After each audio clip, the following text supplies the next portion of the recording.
Drama serial ज़ब्त की next episode बहुत ही ज़्यादा इंटरेस्टिंग बनने वाली है, क्योंकि आने वाली एपिसोड में अब रमला ने एक बहुत बड़ा कदम उठा लिया है। उसने फारूक की फैक्ट्री को आगे सेल कर दिया है और जिसने वो आगे से बाय की है वो कोई और नहीं बल्कि वो ओन है। और जैसे ही इनको पता चलेगा तो इनके तो अब होश उड़ने वाले हैं। जहाँ पर फारूक की बेगम को तो पहले ही ओन के खिलाफ कोई ना कोई बात मिलने का मौका चाहिए होता है। उसे जैसे ही पता चलता है कि ये ओन ने खरीद ली है उसे बहुत ज़्यादा गुस्सा आता है और वो कहती है कि कल जो हमारे टुकड़ों पर पड़ रहा था आज वो हमारी ही फैक्ट्री को खरीद सकता है।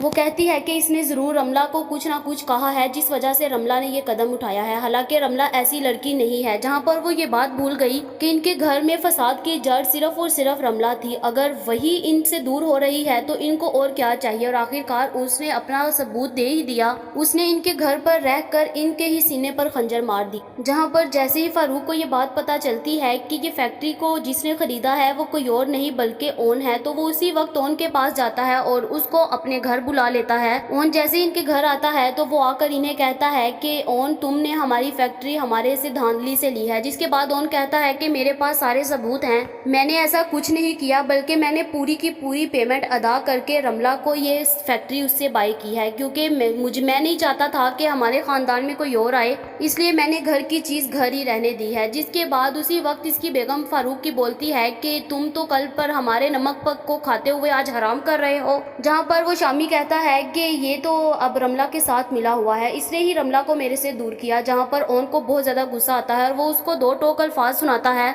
और कहता है कि हर कोई शामी तुम्हारे जैसा नहीं और तुम्हारी जैसी तरबियत है ना वैसे अल्हम्दुलिल्लाह मैं वैसा नहीं हूँ। जहाँ पर ऊपर से रमला भी आ जाती है और आकर वो कहती है कि मैंने अपने होशो हवास में ये फैक्ट्री इसको दी है और मैंने कोई भी धांधली नहीं की, ना इसने की है, क्योंकि ये फैक्ट्री मेरी थी और मैंने इसको दे दी और अब आप लोगों का इसमें कुछ भी नहीं है। क्योंकि इसीलिए शामी ने रमला के साथ शादी की ताकि ये फैक्ट्री वो रमला से ले सके, लेकिन रमला इनसे 4 हाथ आगे है और उसने ये फैक्ट्री पहले ही ओन को दे दी ताकि इससे ये लोग खरीद ना सके। ओन उसी वक्त अपने घर जाता है और आयला को अपने साथ लेता है और कहता है कि आयला आज मैंने तुम्हें एक बहुत बड़ी गुड न्यूज़ देनी है और वो गुड न्यूज़ सुनकर तुम बहुत ज़्यादा खुश होगी, लेकिन वो तुम्हें मैं अकेली को गुड न्यूज़ नहीं दूंगी। चलो मेरे साथ तो हम तुम्हारे घर जाते हैं और जाकर वहाँ पर साकिब मामू और शमसा मामी और सबको हम लोग एक साथ वो गुड न्यूज़ देंगे। जहाँ पर आयला बहुत हैरान होती है और कहती है कि पता नहीं ऐसी कौन सी गुड न्यूज़ आ गई। वो उसी वक्त इससे कहती है कि ठीक है चलो चलते हैं और रास्ते में इसे आयला पूछती है लेकिन ये इसको नहीं बताता। जैसे ही वो इसके घर पहुंचता है तो आगे इसका साकिब मामू खड़ा होता है। वो साकिब से कहता है कि आपको पता है कि आज मैंने अपनी गेम जीत ली, वही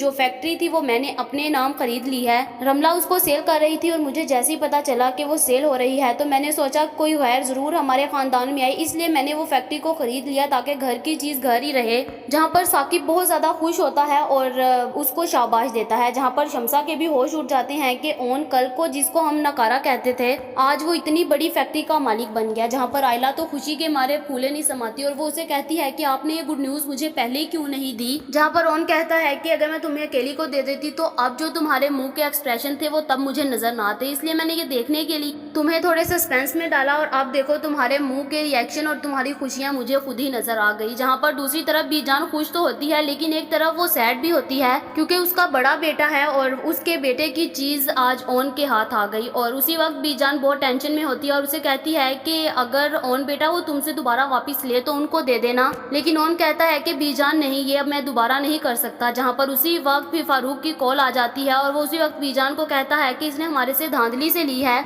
आपको पता है ना कि ये मेरी खून पसीने की कमाई से बनाई हुई है, मैंने सारी जिंदगी इसको बनाने में लगा दी और आज ये इसका मालिक बना बैठा है। जहाँ पर बीजान उसी वक्त ओन को कहती है ओन उनको ये फैक्ट्री वापस कर दो, लेकिन ओन कहता है कि बीजान मैंने कोई धांधली से नहीं ली और ना ही मैंने कोई इन पर कब्जा किया है, मैंने फुल पेमेंट देकर इसको बाय किया है और ये कल को मेरे ऊपर कोई भी इल्जामात लगाते हैं तो मैं इस बात का दावा करता हूँ कि मैं उसमें सच्चा साबित होऊंगा, इसलिए ये अब मैं किसी को नहीं दूंगा। जहाँ पर दूसरी तरफ अब साकिब भी हैरान होता है कि ये सब लोग अब इसके ऊपर इल्जाम क्यों लगा रहे हैं। साकिब भी इस शक में पड़ जाता है कि शायद ओन ने कोई धांधली ना की हो, सिर्फ और सिर्फ रमला के साथ मिला हुआ है। आयला को भी अब शक होने लग पड़ती है कि रमला और ओन के दरमियान जरूर कुछ ना कुछ है, क्योंकि रमला ने और शामी ने दोनों ने यही फैसला किया था कि ये फैक्ट्री को खुद संभालेंगे, लेकिन अब रमला पीछे हो गई और रमला सिर्फ और सिर्फ ओन की मोहब्बत में उसको ये फैक्ट्री भी दे दी। क्या کیا اب آئلہ کو اون کے اوپر سچ میں ٹرسٹ اٹھ جائے گا؟ کیا اب آئلہ اون سے دور ہو جائے گی؟ کیا اب ثاقب ماموں پھر سے اون سے نفرت کرنے لگیں گے؟ کیا اب پورے خاندان والے اون کے ساتھ نفرت کر کے اس کو اپنے گھر سے نکال دیں گے؟ کیا اب اون رملہ کے ساتھ شادی کر لے گا یا پھر اون اپنی سچائی ثابت کرنے میں کامیاب ہو پائے گا؟ آپ لوگوں کا اس بارے میں کیا خیال ہے؟ کمنٹ کر کے ضرور بتائیں۔ یہ تو ہماری پریڈکشن تھی، یہ غلط بھی ہو سکتی ہے۔ یہ ویڈیو تو جسٹ انٹرٹینمنٹ کے لیے بنائی جاتی ہے۔ ایسی اور ویڈیوز دیکھنے کے لیے ہمارے چینل کو سبسکرائب کرنا مت بھولیے گا۔